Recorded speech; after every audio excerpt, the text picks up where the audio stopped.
प्राचीन काल में नर्मदा नदी ने बहुत वर्षों तक तपस्या करके ब्रह्मा जी को प्रसन्न किया। प्रसन्न होकर ब्रह्मा जी ने वर मांगने को कहा। नर्मदा जी ने कहा, ब्रह्मा जी, यदि आप मुझ पर प्रसन्न हैं तो मुझे गंगा जी के समान कर दीजिए।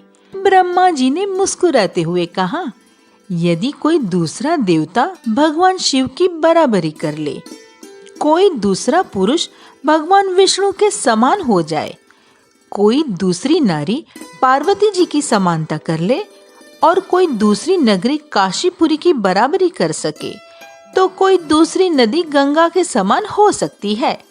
ब्रह्मा जी की बात सुनकर नर्मदा उनके वरदान का त्याग करके काशी चली गई और वहां पीपला तीर्थ में शिवलिंग की स्थापना करके तप करने लगी।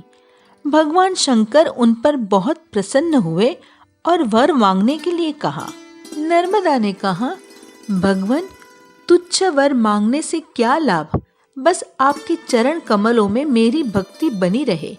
नर्मदा की बात सुनकर भगवान शंकर बहुत प्रसन्न हो गए और बोले, नर्मदे, तुम्हारे तट पर जितने भी प्रस्तर खंड यानी कि पत्थर है, वे सब मेरे वर से शिवलिंग रूप में हो जाएंगे। गंगा में स्नान करने पर शीघ्र ही पाप का नाश होता है।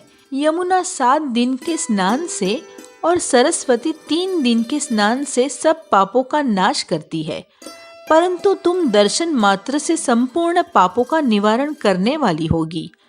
तुमने जो नर्मदेश्वर शिवलिंग की स्थापना की है, वह पुण्य और मोक्ष देने वाला होगा।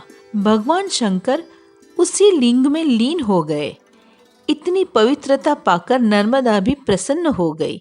इसलिए कहा जाता है, नर्मदा का हर कंकर शंकर है। आपको ये जानकारी अच्छी लगी हो तो चैनल को लाइक, शेयर एंड सब्सक्राइब कीजिए। धन्यवाद।